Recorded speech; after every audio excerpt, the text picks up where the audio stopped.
This week, 9 individuals, including well-known musical artists, kidnapped and robbed at gunpoint numerous victims at a music studio in Dallas, Texas.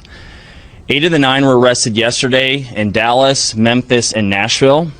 These individuals who are charged and arrested include Lontrell Williams Jr., also known as Phooh Shiesty, Lontrell Williams Sr., Rodney Wright Jr., also known as Big 30, Kadarius Waters, Demarion Gibson, DeMarcus Glover, Corday Johnson, Darian McDaniel, and Terrence Rogers has not been arrested yet, but will be soon.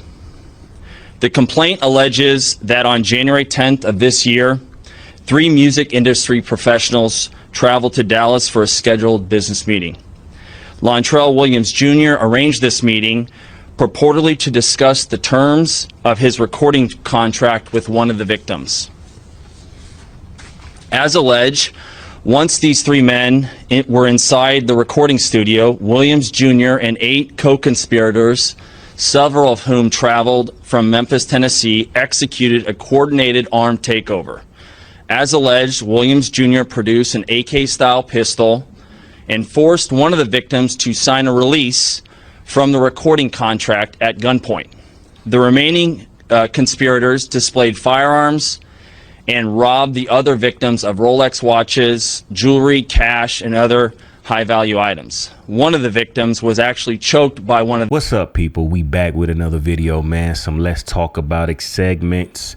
And today, if you ain't seen your boy in the hip-hop game, Phooh Shiesty, is in some deep water again. Just got out in a halfway house, and it looks like he may be on his way back. So what happened was the news released a press conference today saying they arrested 8 of the 9 individuals involved in a kidnapping incident that happened in Texas, I think. His CEO who signed Phooh Shiesty to a record label, 1017, Gucci Mane, was one of the victims in the kidnapping, allegedly.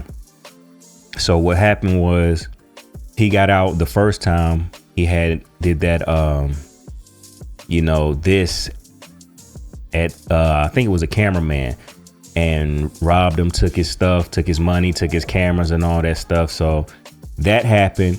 He got locked up. He was still signed to Gucci, got out. Now he's in the halfway house. He don't want to be signed to Gucci no more. That's what's been going on in the streets, what I'm hearing. And then he allegedly set up a business meeting to meet with Gucci, and I guess Gucci was thinking one thing and it was something else. Allegedly, Phooh Shiesty pulled out a AK style rifle and pointed it at Gucci Mane and demanded that he sign him out of his contract, releasing him so he could go sign with Yo Gotti. And if you ain't know, Phooh Shiesty, he from Memphis, Yo Gotti's from Memphis. You know, it made sense, I guess. And plus, I heard that the bag that Memphis CEO Yo Gotti was going to offer him like 15 million. Excuse me, the allergies kicking my butt. But anyway, yeah, so that allegedly happened. Some other people were there when the incident happened. One of Phooh Shiesty's friends blocked the door. His dad was there, which is crazy to me. And Gucci Mane had some alleged friends with him. And I did see recently, before I recorded this video, that Gucci Mane had an off-duty police officer with him. And, you know, a lot of people were saying, well, how did the charges get brought up? Who told? Did Gucci snitch? You know, and then there's one side, Gucci don't snitch. You know, he about that life, whatever. So they're saying that the off-duty officer is the one who, you know, reported the crime. I don't know. That's not out yet. That's not on paperwork. So it's all alleged as far as that. And yeah, man, it's crazy because it's like, damn, man, like, is it? I mean, I guess it's serious. It is serious. Oh, also another thing happened too. Scar, a friend of Gucci Mane, well, he signed him, and it was Phooh Shiesty's cousin, and he passed away. And while Phooh Shiesty was in jail, So when that happened, Pooh Shiesty, I guess he assumed that Gucci Mane was supposed to take care of the funeral, which I mean, if you got bread like that, if it was me, I would. He didn't. And then he also asked the family for the chain back that he had gave him when he got signed. The family was like, man, forget that. You ain't getting nothing. You know what I'm saying? So they kept the chain. He didn't pay. Whole time Pooh Shiesty locked up. He's seeing this unfold from the family and Gucci and was like, damn, that's how you gonna do us? You know what I'm saying? So he did have some type of animosity towards Gucci Mane when he got out, but I ain't co-signing what he did. You know, you signed the paperwork, you already knew you obligated to uphold your side unless you got caught in some shiesty, like, for lack of words, deal where he ain't gonna let you out. You know what I mean? But he wanted out. He technically he got out for a little bit, but you know, under duress, he can't, you know, sign anything. So that's gonna be null and void, and you're gonna be right back. All your masters, all your whatever, gonna be right back to 1017, and you're gonna be right back in jail for a long time. This time, I think he did like 7 years. Don't quote me on that, but if this is true, because the FBI and another local agency raided Pooh Shiesty's dad's house, and they took, like I said, locked up all the people, took pictures of everything, got a warrant, put out a press release, everything, names, all of that. So if this go to court and he get convicted, man, he not getting out no time soon. I don't see it, man. You know, you already on house arrest and you just got out, and you committing another felony, you know, with a firearm aimed at somebody. You know, could it be intent to kill? You know what I'm saying? I don't know. Don't quote me on this now. You know what I'm saying? But like I said, it's crazy, and we gonna see where this go, man. What do y'all think? Because that's kind of ridiculous to be, you know, a rapper getting out on the top of your game. Because when he first got out, he's still hot. You know, he's still doing his thing and everything, going up, and then do this is wild. To set yourself back. And to be honest, I think, and don't get mad at me, but a lot of these rappers that they be putting in these positions of power, not really power, they ain't all the way there. Not up top. They not thinking straight. And on top of that, they don't have a good inner circle. They just there for the ride, for the bling and the, you know, the cars and the lifestyle.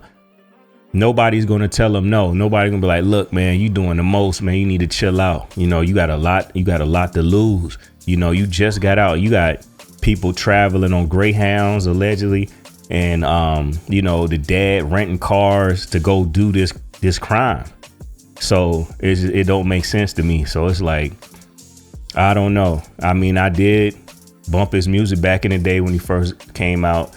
And, I ain't really heard nothing lately, but I did hear that his new music was still, you know, like that or whatever. It was still hot. But yeah, I don't know, man. Like, you're not thinking 100%, because to be doing this and you there on top of it, and think about it. He got on the ankle monitor and you there doing what you do. You can't be thinking right. You can't be like using the capacity of your brain that a normal human use, because for you to do all of that, hold a gun to somebody, threaten them and tell them, sign me out of this, and think you supposed to be getting, how you think you gonna get away with it? I guess my only thing, I'm thinking he thought that Gucci Mane ain't gonna snitch, which I'm not saying he did, but he probably was batting off of that. But when you got witnesses, you can't, you know, see, and I'm not saying go out here and do that. I'm just playing devil's advocate. You can't assume that everybody in that room is not going to tell. You know, you scarred some people. Some people probably never witnessed nothing like that in their life, and that's messing with them emotionally, or, you know, they feel like they have to do something. And then if the guy was an off-duty cop, that's a done deal. Pooh Shiesty ain't know that, but you got to know when you doing something so brazen like that's a risk that somebody gonna see and say something. You can't go off of one person to say he ain't gonna tell, so we good. You ain't good. So guess what? It's about to go down. For real. It ain't even funny. But yeah, man, that was this segment. And it's real wild in these streets, these hip hop streets, man. So with that being said, I'll definitely come back to this soon. But for now, that's all I got. And yeah, it's about to be a wild ride, y'all. See you later. Peace.